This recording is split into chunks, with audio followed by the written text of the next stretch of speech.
Hello everyone, hello students, welcome to my channel. कैसे हैं आप सब? स्टार्ट करते हैं आज की class. Chapter number 1, crop production and management. इस चैप्टर में हम क्रॉप्स के बारे में पढ़ेंगे, एग्रीकल्चर के बारे में पढ़ेंगे। क्रॉप प्रोडक्शन की, क्रॉप का प्रोडक्शन, फसल का प्रोडक्शन और उसकी मैनेजमेंट, उसको मैनेज कैसे करते हैं उसके बारे में पढ़ेंगे। Paheli and Bujo went to their uncle's house during the summer vacation. Paheli और बुजो गर्मी की छुट्टियों में अपने अंकल के घर गए। There uncle is a farmer, उनके अंकल एक फार्मर है, एक किसान है। One day they saw some tools like khurpi, sickle, shovel, plough etcetera in the field. एक दिन उन्होंने क्या देखा? एक दिन उन्होंने खेत में खुरपी देखी, सिक्कल मीन्स दरांती देखी, शोवल बेलचा देखा, प्लो हल देखा। I want to know where and how we use this tools. कि जो ये टूल्स हमने अभी पढ़े हैं, इन्हें हम कहाँ पे यूज़ करते हैं और कैसे यूज़ करते हैं। तो इनको फील्ड में यूज़ करते हैं। You have learned that all living organisms require food. हमने पढ़ा है कि हर लिविंग ऑर्गेनिज्म को फूड की ज़रूरत है। हमें ज़िंदा रहने के लिए फूड की ज़रूरत है। Plants can make their food themselves. Plants जो पेड़ पौधे होते हैं वो अपना फूड खुद बनाते हैं। Can you recall how green plants synthesise their own food. कि जो ग्रीन प्लांट्स हैं वो अपना फूड कैसे बनाते हैं। तो ये फोटोसिंथेसिस की हेल्प से अपना फूड प्रिपेयर करते हैं। Animals including humans can not make their own food. जो एनिमल्स हैं वो अपना खाना खुद नहीं बना पाते। ह्यूमंस, हम भी एनिमल्स की ही कैटेगरी में आते हैं और हम अपना खाना खुद बना नहीं पाते। So where do animals get their food from. तो हम अपना खाना कहाँ से लेते हैं, बताइए आप, कैसे मिलता है हमें food. But first of all why do we have to eat food. लेकिन सबसे पहले ये बात है कि हमें फूड चाहिए क्यों। You already know that the energy from food is utilized by organisms for carrying out their various body functions such as digestion, respiration and excretion। हमें पता है कि जो फूड हम खाते हैं उससे हमें एनर्जी मिलती है, ओके। और उस एनर्जी को हम यूज़ करते हैं हमारी बॉडी के जो फंक्शंस हैं उन्हें करने के लिए। कौन से बॉडी फंक्शंस हैं हमारे? कुछ एग्जांपल्स लेते हैं, जैसे डाइजेशन, जो हम खाना खाते हैं उसे डाइजेस्ट करना, रेस्पिरेशन सांस लेना, एंड एक्सक्रीशन, जो हमारी बॉडी में वेस्ट होता है उसे बॉडी से बाहर निकालना क्या होता है? एक्सक्रीशन। और इन सभी फंक्शंस को करने के लिए हमें एनर्जी चाहिए और ये एनर्जी हमें फूड से मिलती है। We get our food from plants, animals और बोथ। और हमें फूड कहाँ से मिलता है?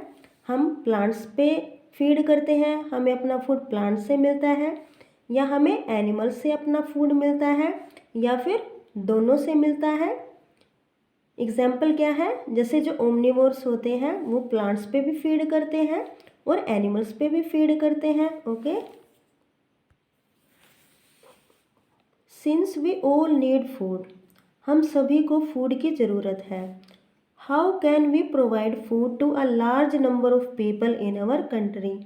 तो हम अपने देश में इतने सारे लोगों को फूड कैसे प्रोवाइड कर सकते हैं, इसके बारे में सोचें। Now food has to be produced on a large scale. देखो, अगर हमारी जो कंट्री है, इतने सारे लोग हैं और सभी को अच्छे से फूड प्रोवाइड करना है, तो हमें फूड को एक लार्ज स्केल पे प्रोड्यूस करना होगा, तभी सभी को अच्छे से फूड मिलेगा। In order to provide food for a large population, जब हमें एक लार्ज पॉपुलेशन को अच्छे से फूड प्रोवाइड करना है तो हमें क्या क्या ध्यान रखना होगा? Regular production, proper management and distribution of food is necessary. Regular production करना होगा फूड का, ओके। ये नहीं है कि भी एक बार हमने फूड को प्रोड्यूस कर लिया और 2 साल तक हम उसे प्रोड्यूस करेंगे ही नहीं। हमें रेगुलर प्रोड्यूस करना होगा। प्रॉपर मैनेजमेंट, और जो फूड हमने प्रिपेयर किया है, प्रोड्यूस किया है, उसकी अच्छे से मैनेजमेंट करनी पड़ेगी। उसको अच्छे से स्टोर करके रखना होगा, उसे इंसेक्ट से बचाना होगा, नमी से बचाना होगा, रेन से बचाना होगा ताकि वो ख़राब ना हो। एंड डिस्ट्रीब्यूशन ऑफ फूड, और उस फूड का डिस्ट्रीब्यूट करना पड़ेगा अच्छे से। तो ये सभी हमें अच्छे से करना होगा। नाउ एग्रीकल्चरल प्रैक्टिसेस, अब हम एग्रीकल्चर के जो प्रैक्टिसेस होते हैं उनके बारे में पढ़ेंगे। Now till 10,000 BC people were nomadic, कि जो पहले लोग थे वो क्या थे, नोमैडिक थे, घुमंतु थे, इधर से उधर घूमते रहते थे। They were wandering in groups from place to place in search of food and shelter, और वो एक जगह से दूसरी जगह पे घूमते रहते थे फूड के लिए और शेल्टर के लिए।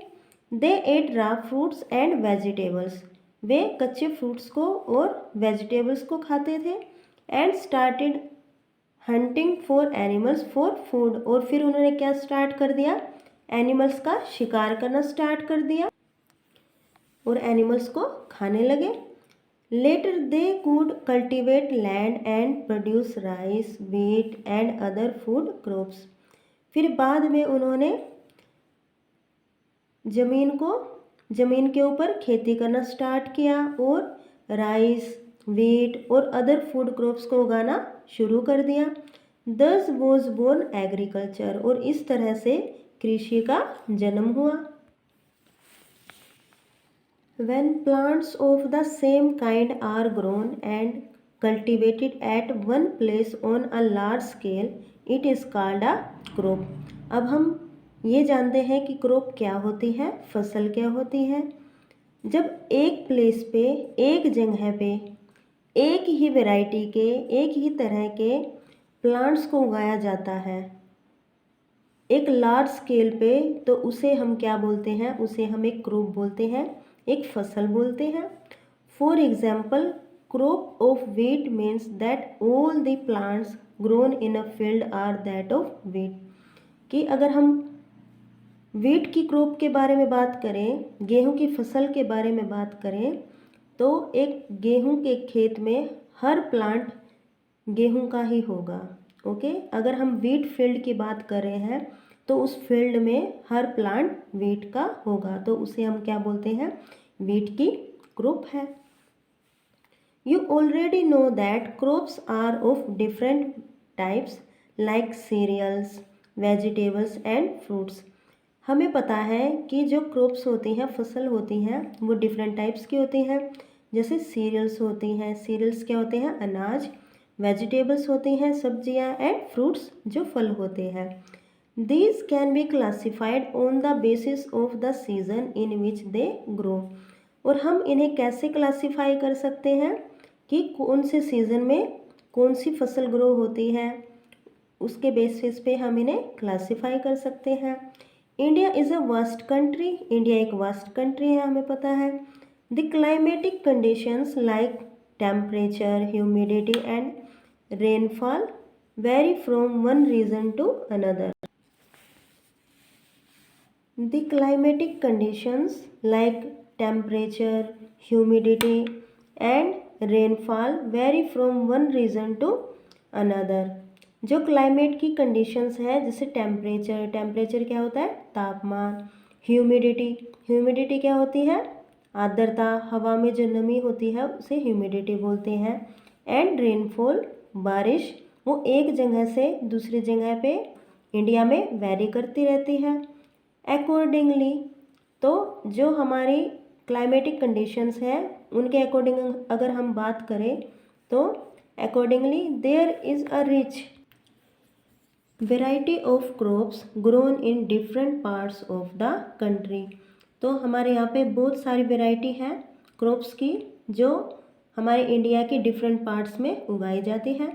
डिस्पाइट दिस डाइवर्सिटी, इस डाइवर्सिटी के बावजूद भी जो हमारी क्रॉप्स में वेराइटीज़ हैं, विभिन्नता है, two broad cropping patterns can be identify, दो तरह के क्रॉपिंग पैटर्न है, दो तरह की क्रॉप्स पाई जाती हैं हमारे यहाँ। दीज आर, ये कौन सी हैं? ये है kharif crops and rabi crops. तो बात करते हैं खरीफ क्रॉप्स की। खरीफ क्रॉप्स क्या होती हैं? The crops which are sown in the rainy season are called kharif crops. वो क्रॉप्स, वो फसलें जो रेनी सीजन में उगाई जाती हैं, उन्हें क्या बोला जाता है? उन्हें खरीफ क्रॉप्स बोलते हैं। The rainy season in India is generally from June to September. जून से सितंबर तक होता है। Paddy, maize, soybean, groundnut, cotton etcetera are kharif crops. तो पैडी, पैडी क्या होती है? धान, जो राइस होता है उसे, वो एक खरीफ क्रॉप्स है।